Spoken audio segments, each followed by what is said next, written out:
tal? ¿Cómo le va? Muy buenas noches, le saluda Jaime Barrera y me da mucho gusto darle la bienvenida a una emisión más de Con Todo Respeto, aquí en el canal 44 de la Universidad de Guadalajara, este espacio de análisis, debate, discusión de los temas que más han llamado la atención en la última semana. Tenemos temas del agua, tenemos temas nacionales que tienen que ver con esta tensión que hay nuevamente entre el gobierno de México y el de Estados Unidos por la CIA en Chihuahua, entre otros muchos temas. Violeta, bienvenida, qué gusto tenerte por aquí de nuevo. Jaime, qué gusto saludarles, compañeros, encantada de estar con ustedes esta noche. Jonathan. ¿Qué tal? Perdón, ¿qué tal? Un gusto acompañarlos y acompañarles. Listos para Con Todo Respeto. Perdón, como que ando aquí. ¿Qué se te atravesó, Jonathan? ¿Qué se te atravesó? Necesito echarme un tequila antes de empezar el programa. Y después de escuchar a Jaime, pues creo que son los mismos temas que hemos venido manejando en las últimas semanas, ¿no? Bueno, el tema del agua ahí estado, ¿no? No se va. No se va. Y bueno, y sigue la problemática, como este último estudio que revela, pues, contaminación de distinto tipo en el agua, sobre todo en Guadalajara y Tonalá, luego de que ya otros estudios también habían revelado que no tenía suficiente cloro el agua para limpiar todas las bacterias con las que está llegando a la casa. Así es de que, pues pese al cambio en la dirección del CIAPA, la llegada de Ismael, el nuevo director, se me fue su apellido, Ismael Jáuregui, pues siguen ahí los problemas, como lo señala este tuit de una rueda de prensa que fue ayer, o la semana pasada, fue ayer, ¿no?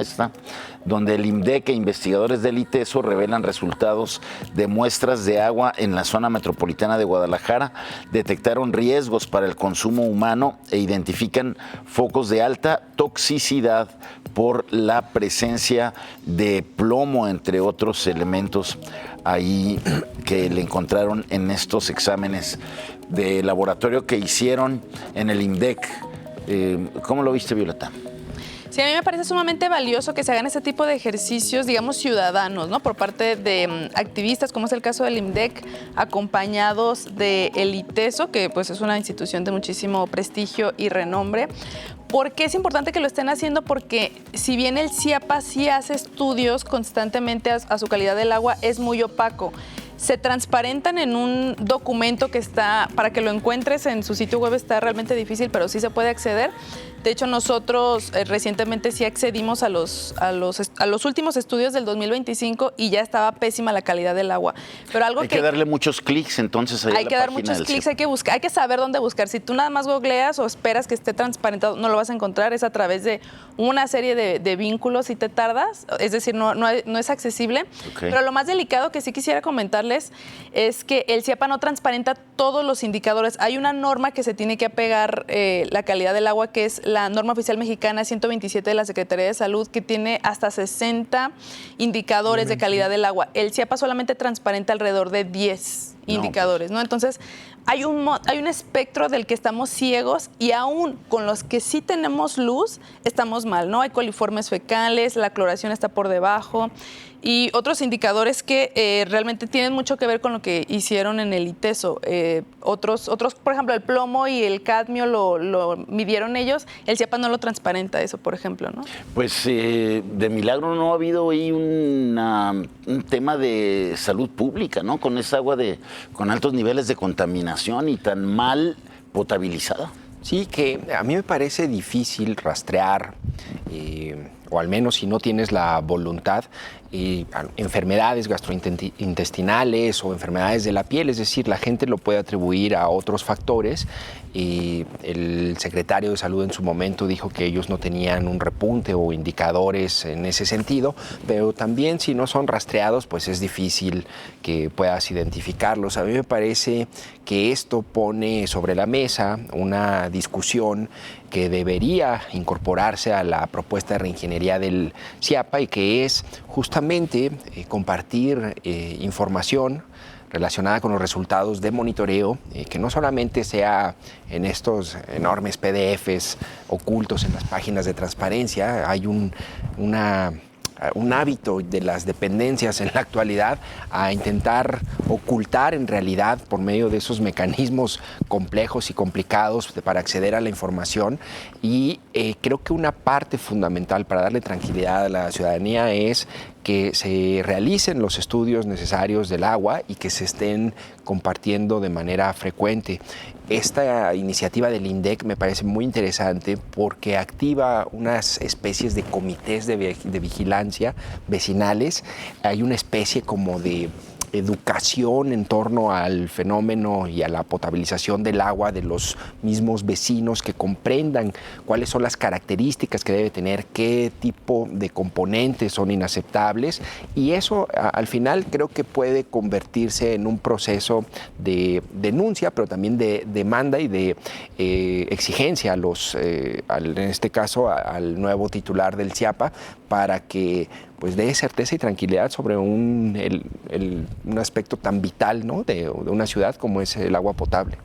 Porque de los estudios que hay, Diego, el único que vincula la calidad del agua con enfermedades son los estudios que se han hecho ahí en torno a Poncitlán, en esta parte del río Santiago. Y ni siquiera muy concluyentes, es decir, porque son estudios muy complicados. A ver, hay dos cosas. Uno, el tema del plomo, sí, gravísimo que esté en el agua, pero acabamos de ver una nota de Milenio antier que hay una gran cantidad de niños a nivel primaria en las ciudades con plomo por lo que respiran, ¿no? Entonces, claro. Y el plomo es un veneno que mata lentamente, es decir, no es un veneno que te mate de inmediato. Entonces, por eso luego no le dan mucha importancia, no le dan el seguimiento que deberían. Y la otra es, pues sí, cambiaron al director del CIAPA, pero el problema está idéntico. Está idéntico en el sentido de que está muy claro, por lo que han dicho las propias autoridades, que el problema es la planta potabilizadora número 1, que ya no funciona, y la calidad de agua que está llegando a través del canal de las Pintas del Capulín, ¿no? Mientras eso no se resuelva, quitaron el lirio, que bueno, ¿no? Pero el lirio, por ejemplo, absorbe el plomo, ¿no? Es decir, ayuda a eso, ¿no? Evidentemente que te genera otro montón de problemas para la potabilización, incluso para la extracción del agua. Pero el lirio se alimenta de metales pesados. Cuando vemos que en el canal hay tanto lirio, es porque está muy bien alimentado, ¿no? Es decir, está choncho. Está choncho. Y la tercera cosa, cuando entró Pablo Lemos, el Consejo Ciudadano del Agua le dijo, a ver, vamos a cambiar la cultura del agua, y una de las cosas que hay que hacer es publicar cada semana la calidad del agua que se está surtiendo para ver la evolución y para que la gente vea la evolución.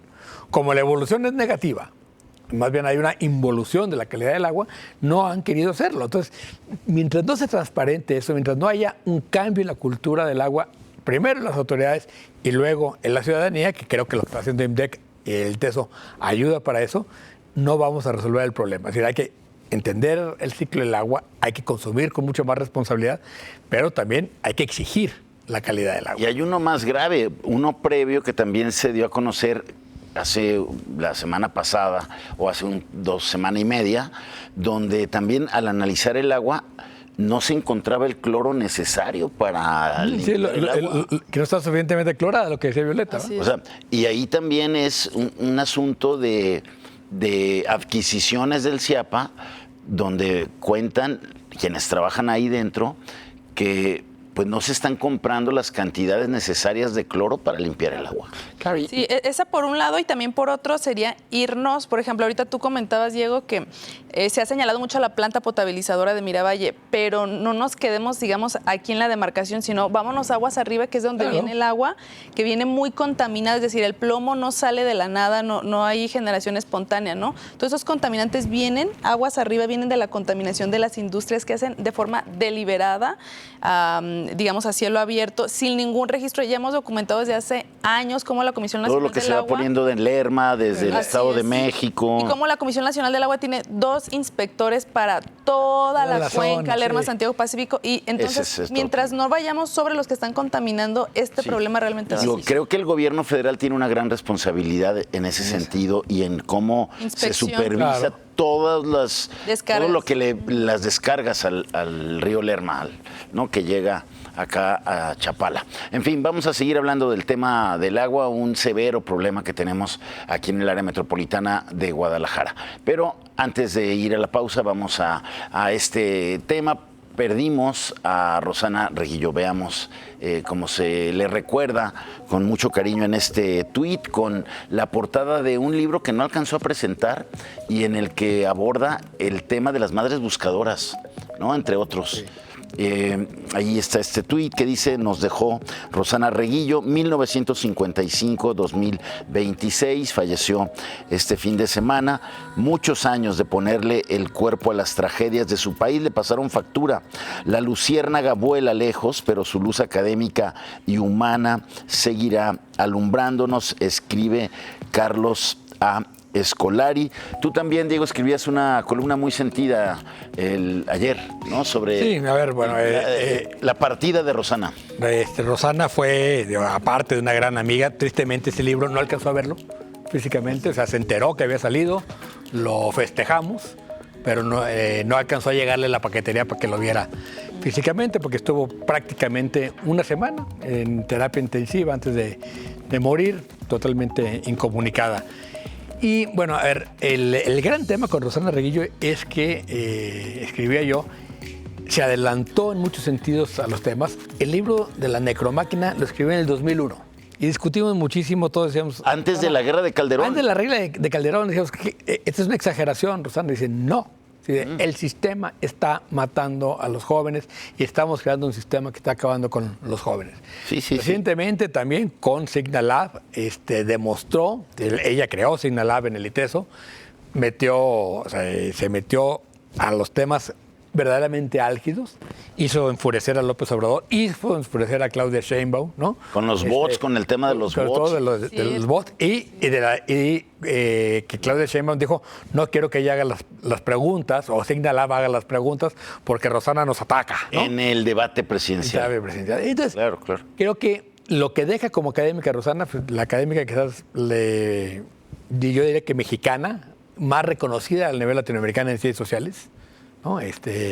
Y sin duda la tapatía con más trascendencia en ciencias sociales que hemos tenido en esta ciudad. Una voz muy autorizada, ¿no? Citada, consultada en todo el país, por colegas de todo el país, y un sitio siempre en las universidades, pues de todo el mundo, ¿no? Y que tenía esta especie como de intuición, de conocimiento, de sagacidad intelectual.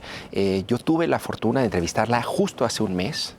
Hablamos sobre la muerte del Mencho y allí platicamos un poco sobre su trabajo, y una de las preguntas que le hice fue cuál era la diferencia entre qué significaba para un joven en los años 80 una pandilla y qué significa para un joven ahora el cártel, ¿no? Y ella cuenta justamente esto que dice Diego, dice que ella se dio cuenta a partir de los años 90 cómo de pronto esta forma barrial digamos como de las pandillas, en donde pues había ciertas actividades que podían estar vinculadas a la delincuencia, a las cuestiones identitarias, cómo empieza a cambiar cuando entra la droga, sobre todo la cocaína, la marihuana, y son convertidos digamos, al servicio de policías, es decir, de autoridades para la distribución y la venta de droga, ¿no? Y ella dice que en ese momento es cuando... O sea, los primeros jefes de plaza que ella descubre son los policías. Ella dice que eso cambia en ese momento y ve el vínculo entre las autoridades que convierten a los jóvenes en sus, digamos, dealers, ¿no? Veladamente, y de allí da el salto, como dice Diego, en 2001, a visualizar lo que hoy conocemos como, pues, prácticamente un narcoestado de facto, ¿no? Consolidado, o sea, 26, 36 años después. Es decir, y ella lo entendió desde los años 90, ¿no? Lo alcanzó a ver, ¿no? Una gran aportación. Una paréntesis. Su tesis de maestría en comunicación es sobre los chavos banda. Claro.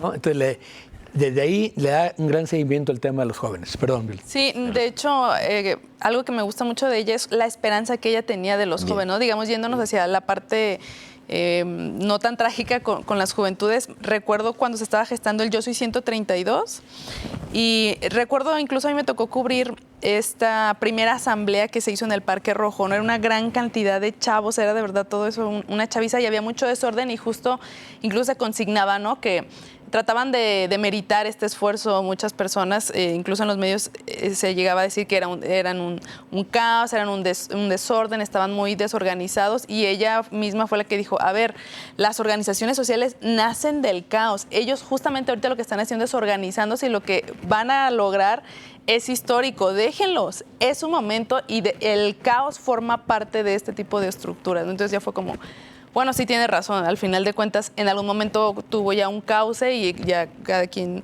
tuvo ahí su camino político, pero la verdad que sí, una gran pérdida, porque ella realmente sí tenía una visión muy sensible hacia las juventudes. Pues habrá que seguir estudiando todo su legado y todo lo que dejó ahí, que creo que nos faltó escuchar e insistir. Hay que leer sus más. Últimos artículos en Animal Político, hay que buscarlos. Es Y una cosa sobre todo obligada, este ¿eh? libro, ¿no? Darle una buena revisada. Este libro que hace junto con Alina, y que tiene que ver con esta parte de esperanza que siempre que hay en las Madres Buscadoras y en la organización social de las Madres Buscadoras. Con el recuerdo de Rosana Reguillo nos vamos a la pausa y regresamos. Quédese con nosotros.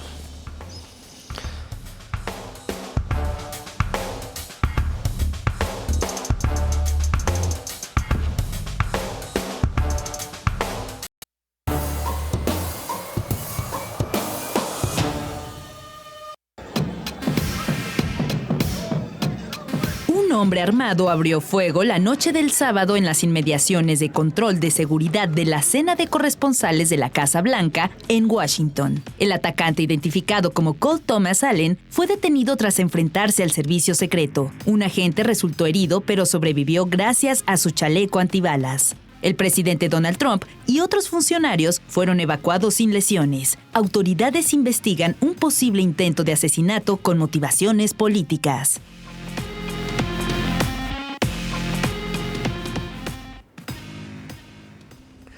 Un atentado, el tercero contra Donald Trump, que ha dado muchísimo de qué hablar, entre otras cosas, porque entre broma y vera fue pronosticado. La propia jefa de prensa de la Casa Blanca dijo, sí, nos vamos a divertir mucho, va a haber disparos, y se murió de la risa, porque en esta reunión anual que hacen los presidentes de Estados Unidos con corresponsales, se suelen hacer bromas muy pesadas. Es parte, digamos, del ritual de relajamiento entre la relación entre el presidente y los periodistas, hacer este tipo de bromas, por lo cual se convirtió en un atentado muy poco creíble. Mucha gente pensó que era parte del show y realmente lo que dejó muy mal parado fue justamente al Servicio Secreto estadounidense, que los que saben dicen actuó exactamente al revés de como lo debió haber hecho. ¿Cómo lo viste? Sí, pues yo creo que tuvo suerte Donald Trump en esta ocasión de que le tocó un tirador aficionado, amateur totalmente. Y sí, hay estas versiones, ¿no? De que estuvo muy extraño, pero yo creo que no le cayó incluso tan mal a nivel de medios, porque creo que hasta le ayuda a desviarse un poco de la atención de lo pésimo que ha estado manejando el tema de la guerra con Irán, que ya justamente hoy cumple 2 meses esta guerra, que él pensaba que iba a liquidar, si acaso en una semana, ha ido de mal a peor, y yo creo que al menos le ha servido un poco para cambiar el tema, para llevar llevar la pelota a otra cancha momentáneamente. Justamente por eso dicen, no, esto es más montado que un montacargas. A ver, no hay elementos para acreditar que se ha montado, ¿no? Uno contundente que diga, pero bueno, todo el mundo se pregunta cómo un hombre armado, con cuchillos, con una mochila, llega hasta ahí y pasa todos los filtros. Aunque digan que se hospedó en el hotel y que bajó por un elevador, para llegar a ese salón de fiestas, que es enorme, ya tenía que haber pasado 2 filtros. Entonces, ¿cómo pasas armado, con un cuchillo, con balas, con una pistola corta, creo que hasta una larga traía? Siendo lugares que necesitas una invitación muy puntual, con una invitación, ¿no? Entonces dices, ¿cómo llegó ahí? Pudo ser montado el asunto para... Llevaba postas en vez de balas para no herir a inocentes. Para sacar, como dices, una cortina de humo para distraer del tema de Irán, del tema de cómo está el asunto de la vida cotidiana y del poder adquisitivo de muchos estadounidenses, que pues le están reclamando a Trump que no está cumpliendo con las promesas de mejorar la economía de los estadounidenses. Entonces, digo, a Trump le podemos creer todo. Hemos llegado a este nivel ya de fabricar la mentira. A Trump le podemos creer cualquier cosa, excepto que lo que diga sea verdad. Pero, ¿tú cómo lo ves? A ver. Yo fíjate que aplicaría aquí el principio de la navaja de Occam, que es la explicación más sencilla es la verdadera. Y yo creo que el servicio secreto no tiene nada de servicio ni de secreto y es completamente incompetente, ¿no? Es decir, muestra las fallas, la vulnerabilidad, la falta de cuidado en el dispositivo de seguridad de Donald Trump, porque bueno, seguramente dijeron, si ya ocurrió dos veces, probablemente no ocurrirá una tercera. Lo que estamos viendo más bien es que pues sí hay, o sea, la manera en cómo se ve en el video, cómo llegan desorientados, intentando como voltear hacia dónde podría haber un tirador, es evidente que no tienen la información en ese momento de lo que están sucediendo. Todo está corriendo como, todos empiezan a correr como gallinas descabezadas, ¿no? Eso, en el fondo, pues bueno, también refleja otro enorme fenómeno político de la sociedad estadounidense, que es cómo los discursos de odio, la polarización, está llevando al extremo a algunos ciudadanos como estos, que son capaces ya no solamente de dejarlo en el nivel ideológico, en las redes sociales, digamos, en los movimientos a lo mejor internos, sino de llevarlo a un intento de... Lo que los economistas dirían el paso al acto. Oye, el paso al acto, no más que el discurso de odio, el primero que lo promueve claro, Donald Trump desde la Casa Blanca. Él es uno de los principales responsables, claro. Entonces, eso de que sea, a ver, por un lado sí muy poco creíble, pero como dice Jonathan, pues la estupidez siempre es una hipótesis que no hay que descartar. Sí, realmente llamó mucho la atención la reacción del servicio secreto y también cómo te explicas que primero se quedaron así perplejos, ¿no? En cuanto escuchan los tiros y se tardan mucho en reaccionar y primero protegen a J.D. Vance. Sí. Primero lo sacan, lo jalan, se lo llevan y después a Trump y ya se lo acaban llevando casi. Es que está más pesado.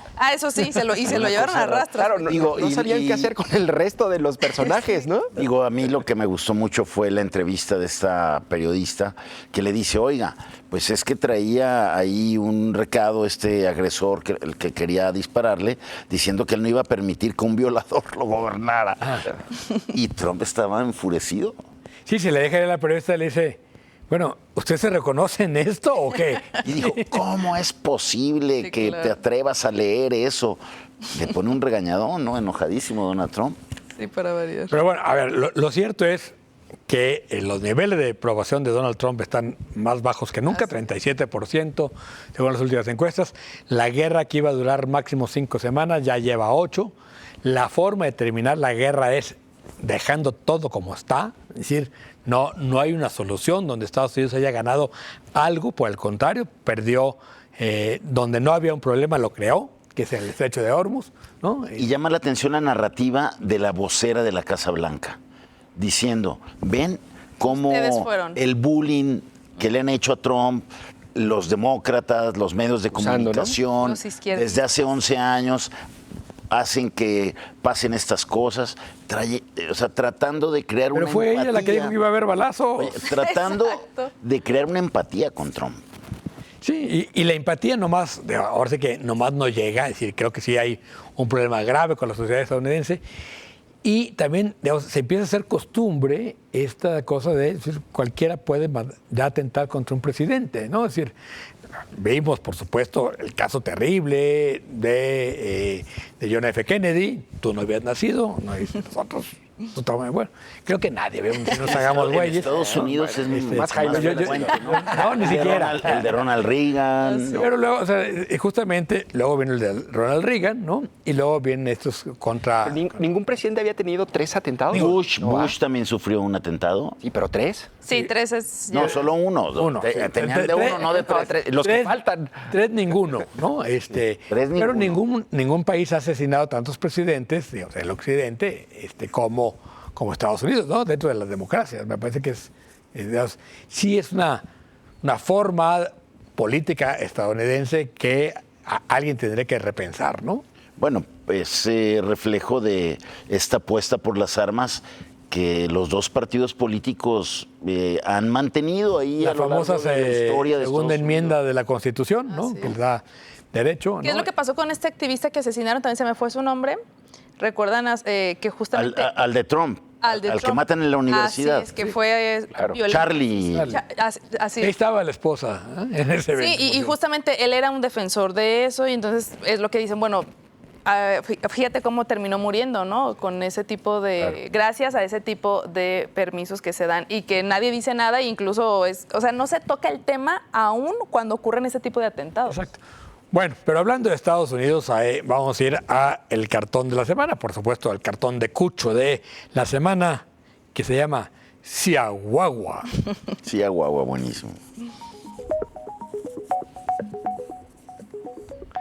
Bueno, ahí lo tienen, es la gobernadora Maru Campos, que por cierto, hoy García Harfuch disculpó completamente, dijo, ella no estaba enterada de nada. Si no se entera la presidenta de nada, ¿qué se va a andar enterando La gobernadora. A ver, este escenario ya se veía venir, ¿no? Échenle la culpa al muerto. Claro. Échenle la culpa al muerto, porque el que invitó, sin decirle ni siquiera al fiscal, fue el que murió en Desbarrancado. este supuesto accidente desbarrancado.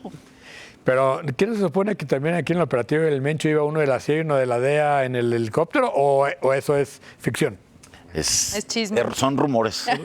Claro, a ver, es evidente que, es decir, que hay una colaboración por parte de agentes estadounidenses en el combate al narcotráfico y tú lo ves, por ejemplo, con las últimas detenciones, por ejemplo, de Aurías Flores. Audias. El jardinero. Aurías, Audias sin acento, ¿no? Está Aurías, raro el o nombre, Aurías, pero- ¿no? Nunca lo había escuchado. Un jardinero muy violento. Va a ser jardinero. Joven manos de tijera.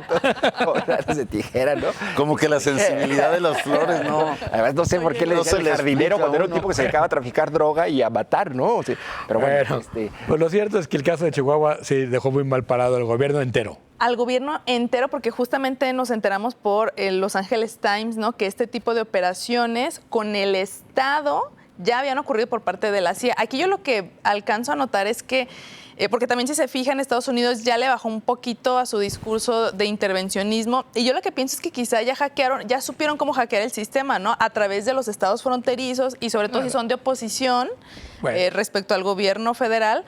Encuentras una ventana abierta y sobre todo también ahí me llama mucho la atención que no podemos dejar de ver este tema del retiro de visas a otros gobernadores. Sí. claro, Bueno, efectivamente, la LA Times dijo, no, hombre, ¿cuál dos? Eran 4. Ah, sí. Vamos a un corte, no le cambie, regresamos.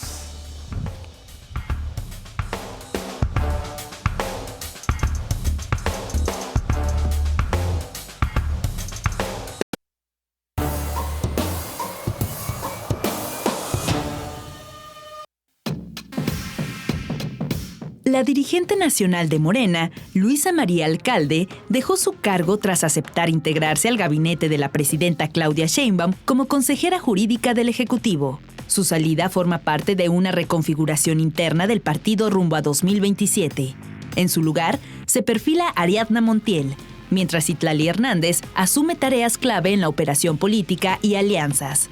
El relevo responde a tensiones internas tras las fallas en la reforma electoral, donde el Partido Verde y el PT tampoco se alinearon a los deseos de la presidenta Sheinbaum.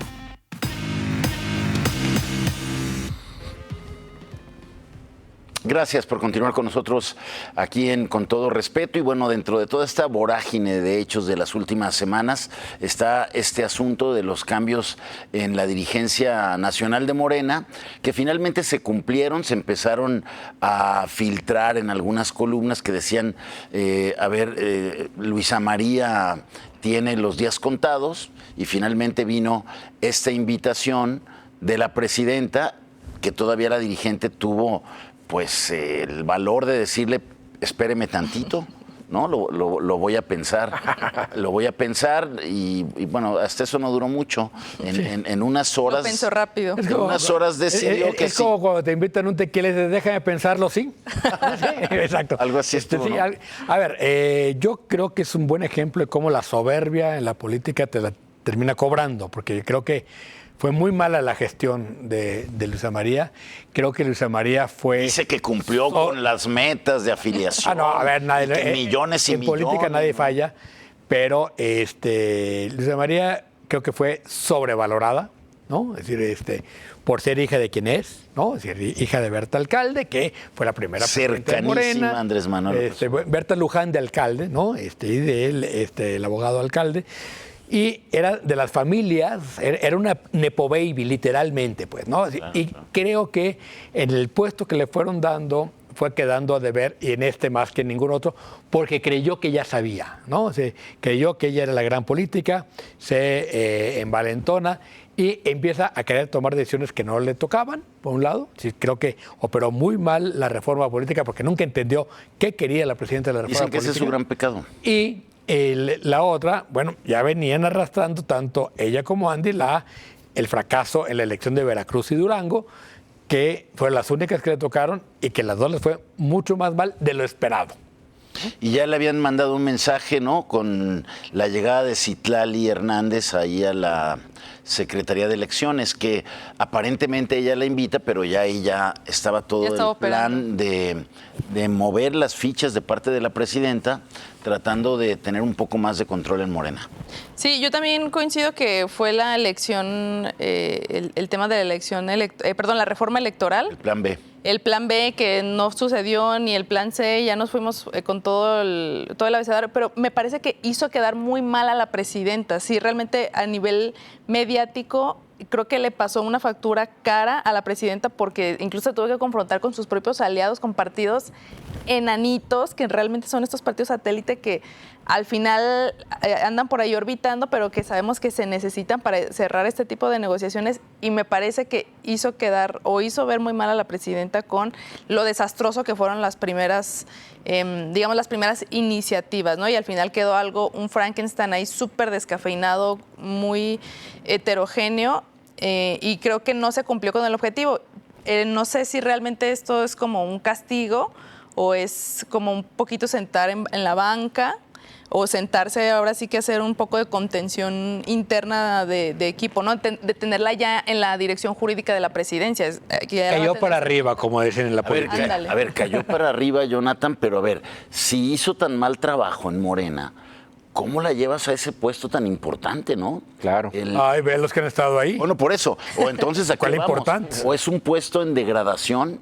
No, a mí lo que me preocupa también es entonces cómo estuvo su trabajo en Secretaría de Gobernación y Secretaría del Trabajo, que no nos enteramos, ¿no? Si es tan ineficiente. Yo creo que también puede haber un poco como explicación este fenómeno, esta cuestión de la reforma electoral, pero también creo que obedece un poco a este realineamiento de la presidenta con las posiciones que le heredó Andrés Manuel López Obrador, porque al final Luisa María Alcalde pues es una figura obradorista, está con el anterior presidente, y es colocar un poco a sus piezas esta Claudia de cara pues a las elecciones intermedias en 2027 y para preparar un terreno, y que también ha tenido otras señales como de empoderamiento Claudia Sheinbaum, ¿no? Parece que sí, se está como que dejó pasar un tiempo, ¿no? Algo, por ejemplo, que no ha ocurrido aquí a nivel local, ¿no? Con Pablo Lemus, es decir, no ha habido un desmarque de funcionarios con respecto a los que le heredaron, en este caso Ya comentamos aquí que o no tiene cambios o le da el síndrome de Mejía Barón. Así es. No sabemos. ¿No? Yo creo que es no lo tiene, que suceda. O no hay yo creo banca. que no tiene banca. No hay banca. No hay banca. ¿Claudia o Pablo? Lo de aquí en Jalisco. Aquí en Jalisco, sí, pero es que la inercia hacia lo local, ¿verdad? Pero bueno, entonces yo creo que es parte de esa reconfiguración del poder, pero sin embargo, ¿no? Parece que sigue siendo o mostrando deferencias a Andrés Manuel López Obrador, ¿no? Diciéndole, bueno, mira, aquí tu muchacha la vamos a tratar bien, mira, en esta posición en donde tú tuviste a uno de tus mejores amigos, ¿no? Y creo que María Luisa, la respuesta provisional de déjame pensarlo, pues me parece sí fue patética, pero a ver, yo creo que más que diferencia son las viejas formas políticas de los que dicen que son distintos, exactamente. O sea, el PRI nunca te dejaba caer porque tú dejas caer a alguien al suelo, es el código se rompe priista, y si se rompe se rega la información. No, claro, tú tienes que tenerla a los enemigos muy cerquita, ¿no? Sí. Y entonces nadie cae completamente en política, ¿no? Justamente para que no haya este tipo de regueros, ¿no? Para no hacer es el código de control de daño. priista, ¿no? Creo que lo que sí es que Morena están viendo una elección mucho más compleja, ¿no? Es decir, lo que está leyendo la presidenta es que va a ser muy difícil refrendar esta mayoría y que, sobre todo el Verde, ya la olió, ¿no? Es decir, el Verde ya la olió. Ya la midió. Que probablemente no vaya a ser el ganador y tiene que estar como agente libre para la siguiente elección presidencial, aliarse con quien vaya a ganar. Como le ha hecho Como le ha hecho desde con el 2000. PRI, con el PAN, con Morena. PAN, PRI, Morena. Que creo que es un muy buen ejemplo, es decir, si alguien tiene un instinto parasitario para entender en qué momento hay que empezar a desprenderse del cuerpo es el principal, Verde. es el Verde. Háganle caso. Es un síntoma, me parece muy claro. Es una lógica parasitaria muy exitosa. Sí. No, pues, Me encanta Ahora, ese término. la gran duda es qué va a pasar con el número 2 o el número 3 de Andrés Manuel. con Andy. ¿Andy? Con Andy. Con no me digan Andy. No le digan Andy, por con el favor. no me digan Andy. ¿Ahí qué va a pasar? ¿Cuál es el escenario que ven? Ese sigue, ¿no? Mantiene Hasta su ahorita posición. sí. Pues de hecho creo que el tema es que se quedó en la incertidumbre porque justo cuando Sigue estaban como estos secretario de chismes- organización. Sí, cuando estaban estos chismes de que caía Luisa María, estaba también en el mismo nivel de incertidumbre. De cambio. Así es, Andy, pero hasta ahorita no se ha dicho nada. Andy va a esperar que renuncie, porque lo que dice es que se va a ir o a A una hacer política diputación. a Tabasco, Dicen que quiere ser diputado de Tabasco y luego gobernador. pero ser gobernador de Tabasco, ¿no? Ay. Sí, pues, a ver, es que en Tabasco es donde hay ahorita, ¿no? Hay muchos nuevos ricos en Tabasco. O A sea, liberar la regresar- barredora, se fue. regresar al Edén. Cabezas. Regresar al Edén. Pero él que no primero quería ser como candidato presidencial. No, a ver, ya yo... Ha ido. Sí, o sea, también es una... Pero eso yo creo que va... El acuerdo con Andy es que él renuncie, ¿no? Para buscar una candidatura, etc. Claro, que siempre tienen que ser salidas Porque bueno, como también maquilladitas, dijeron que políticas. lo habían comisionado a Coahuila y que estaba ahí haciéndose cargo. Pues, Pero ¿qué es que Durango le fue muy mal. Pero siendo honestos, ¿qué podría ganar? Tiene un perfil demasiado bajo. Realmente para las elecciones, para las urnas, yo no, ni siquiera por su apellido creo que le alcance. Pero pues en No, Tabasco. el apellido sí da. El obradorismo A ver, en Tabasco, ¿no? ¿crees? Y eso A ver, no va a generar- Lázaro Cárdenas ganó la elección en Michoacán sin hacer campaña. A ver, y eso no va a Se llamaba igual que generar- todas las plazas y todas las calles y todas las primarias. La salida de Andy, el heredero, que él mismo dice que él lleva el nombre del fundador de este movimiento, ¿no va a generar nuevas fisuras allá con Palenque? La salida del hijo. Yo no, a ver, yo creo que no hay fisuras. O sea, la verdad es que yo creo que hay un entendimiento. O sea, claro que el presidente entiende que la Claudia Sheinbaum es la presidenta que tiene que tomar decisiones. Claro. Si no, entonces sí va a haber fricción, ¿no? Bueno, a lo mejor con el presidente no, pero luego los duros que, El problema que es- tienen son de estos con iniciativa. Los que son más obradoristas que Obrador. Exactamente. Exacto. Eso sí le pueden generar ahí una Conflicto. bronca a quien venga a dirigir Morena. Vamos a estar desde luego pendientes. Vamos ahora a la gustada sección de Póngale el nombre. Los curadores más experimentados de Con Todo Respeto han preparado esta exquisita pieza de arte visual.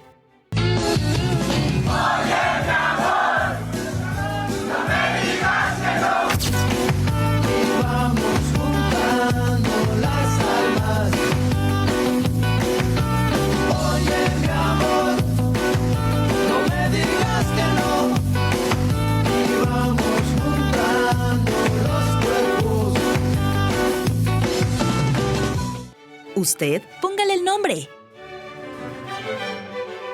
El karaoke, Claro. ¿no? Porque es el karaoke, no está cantando. Claro, es el. Yo Está le cantando voy a poner Gobernador Espinado. Gobernador Espinado, bueno. Reventón al estilo Jalisco. Reventón al estilo Jalisco. Pues yo algo más literal, ¿no? Como Lin May y Cristian Castro en Vallarta. Yo le pondría chaborruqueando.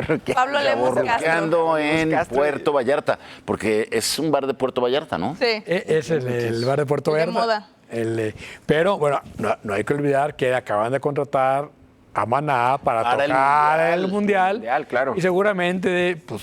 Les quedó el contacto ahí. Hay que quedar el contacto. Va a haber conciertos. El número de ceros sí importó. Va a haber cerrar conciertos de Maná y Alejandro Fernández. Alejandro Fernández. Creo que ya están vendiendo unos boletos de que si la gente compra los dos conciertos, le hacen No, son un gratis, descuento. son gratis. No, pero yo creo que va a haber una zona VIP. VIP Zonas exclusivas. Pero no, ese que va a costar. Bueno, si es buena zona, lo bueno cuesta y pues si lo puedes pagar adelante, ¿eh?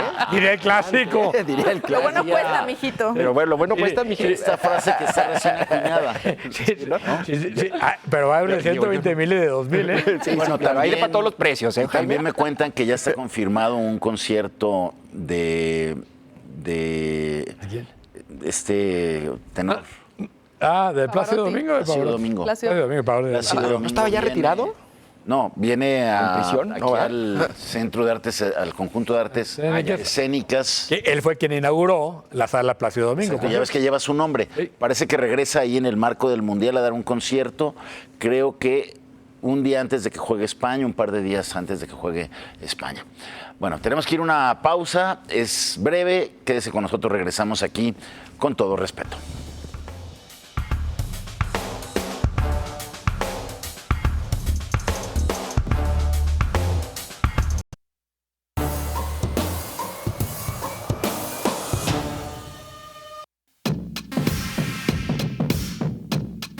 La percepción de inseguridad se disparó en municipios de Jalisco durante el primer trimestre de 2026, según la ENSU del INEGI, en un contexto marcado por el operativo donde fue abatido Nemesio Oseguera Cervantes. En Guadalajara, 9 de cada 10 habitantes se sienten inseguros. Zapopan subió a más de 70% y Puerto Vallarta casi duplicó su indicador.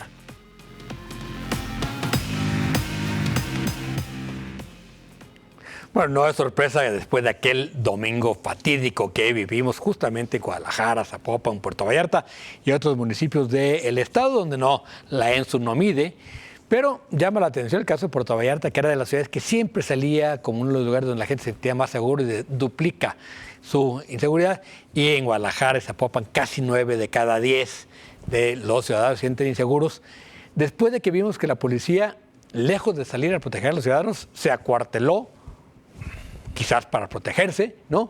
Y que hemos visto cómo una y otra vez, la lógica de las policías municipales es no se metan cuando hay bronca para no hacerla más grande. Sí, yo creo que ese gesto que describes, Diego, de el replegarse las patrullas, creó en la población como una desesperanza, una desolación de voltear a ver, escuchar balazos y decir, ¿quién nos cuida, no? Volteas para todos lados, no ves nada y obviamente no me parece pues sorpresa para nadie este tipo de resultados. Y algo que también tenemos que ver cómo le hacemos es con el tema del turismo, que va de la mano, ¿no? Tapalpa, San Sebastián del Oeste, Mascota, Puerto Vallarta, pero esos municipios sí han resentido durísimo. Vallarta durísimo, está real, o sea, A ver, está a menos de la mitad, ¿no? Hay una prueba clarísima de cómo las líneas aéreas Ah, claro. suspendieron vuelos. ¿Por qué? Porque ya no hay gente comprando de Estados Unidos para venir a No porque Vallarta. les dé miedo a los pilotos, sino porque no hay quien venga. No, pues no hay, se cayó, yo creo que Se desplomó. se cayó el destino por esas imágenes. Bueno, ver a Vallarta el domingo llama. 22 de febrero con columnas de humo Como en toda bombardeado. la bahía. Parecía que estaba bombardeado. Parecía Beirut. Parecía una zona de guerra. Y luego, bueno, yo tuve la oportunidad de ir a Vallarta en los días de Semana Santa y el comentario era, no quedaron Oxxos. O sea, No hay Oxxos. quedaban dos, entonces eran unas filas enormes para comprar ahí lo que necesitabas. Entonces, desde luego que la ENSU reflejó claramente toda esta sensación de vulnerabilidad de la que hablas, Violeta, de cómo la gente, ante los ataques de estas células delictivas, fueron 1,000 familias o trabajadores que vivieron el susto de que hombres armados llegaran y los bajaran del auto. Así es. O sea, esa experiencia es terrible y de una vulnerabilidad que se refleja ahora que les preguntan si les da o si tienen alguna sensación de miedo Que al deja delito, secuelas. de miedo al asalto. No es sorpresa, Jonathan.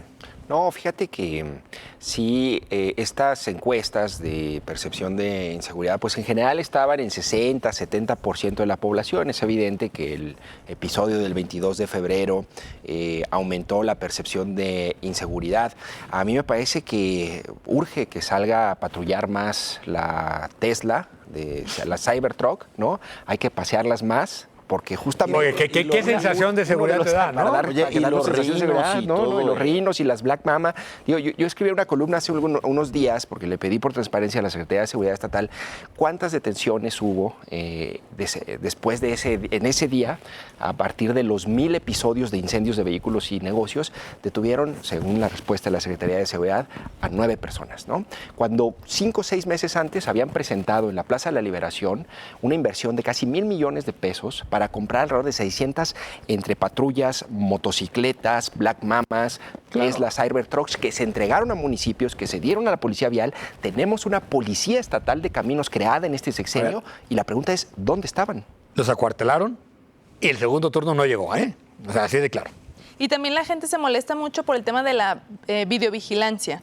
Sí. Vemos en otros estados cómo le dan seguimiento, o sucede algo, una balacera, y están en tiempo real siguiéndolo, y gracias a eso van y los aquí la videovigilancia es de los ciudadanos con teléfonos. A ver, así es. Ante este contraste, ayer se dijo algo muy importante, que dijo primero el gobernador y luego lo avaló Omar García Harfuch, que ayer hubo un operativo antibloqueos que dejó a Jalisco con saldo blanco y que no hubo bloqueos pese a las detenciones importantes del jardinero y del güero. Porque tuvieron al güero por Conta. eso. Sí, pero entonces, si pero lo andan presumiendo, ojalá vaya. ese operativo se vuelva a repetir y evite. Pero lo que pasa es que Vallarta tiene una sola entrada y fue más o menos fácil, ¿no? Bloquear esa entrada que conecta Nayarit con Puerto Vallarta en el puente del río Meca. Pero bueno, vamos a la siguiente nota porque pues las manifestaciones empiezan y todavía el Mundial no arranca.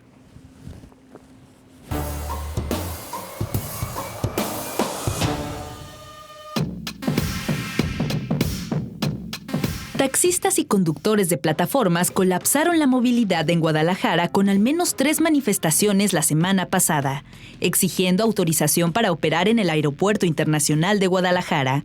Los bloqueos afectaron vialidades clave y accesos a la terminal aérea, generando retrasos y cancelaciones. Los inconformes denuncian restricciones que favorecen a taxis autorizados, mientras autoridades estatales mantienen que el servicio en aeropuerto está regulado y requiere permisos específicos. En todos ellos persisten las críticas a la Secretaría del Transporte. Todo inicia porque la policía, la Guardia Nacional, empezó a detener a taxis que llegaban a dejar pasajeros, ya ni siquiera a los que levantaban para salir. Mientras que en sus narices hay gente ofreciendo servicios de taxi que evidentemente no están autorizados. Ante esta situación en que nadie le resuelve, decidieron bloquear la ciudad.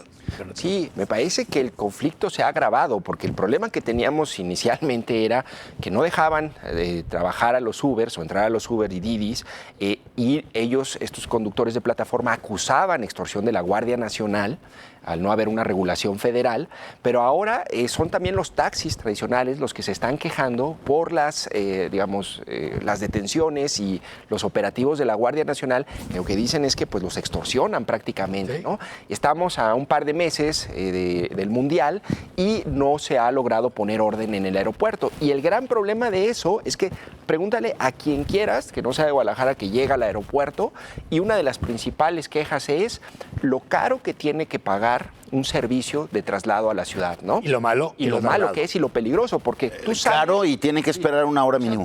Tú sales y hay cuates ahí abordándote, diciéndote, te llevo por 700. Eso, en la cara de la Guardia Nacional. En la cara de la Guardia Nacional. Y a eso no les hace nada, Violeta. Sí, es un desastre. Realmente me parece que aquí se evidencia la falta del Estado como tal, no de la regulación tanto federal como local. En lo local, el Estado me parece que ha sido... Es que me parece ominoso el nivel de desatención porque evidencia mucha corrupción. Por ejemplo, vámonos en el caso de los taxis tradicionales.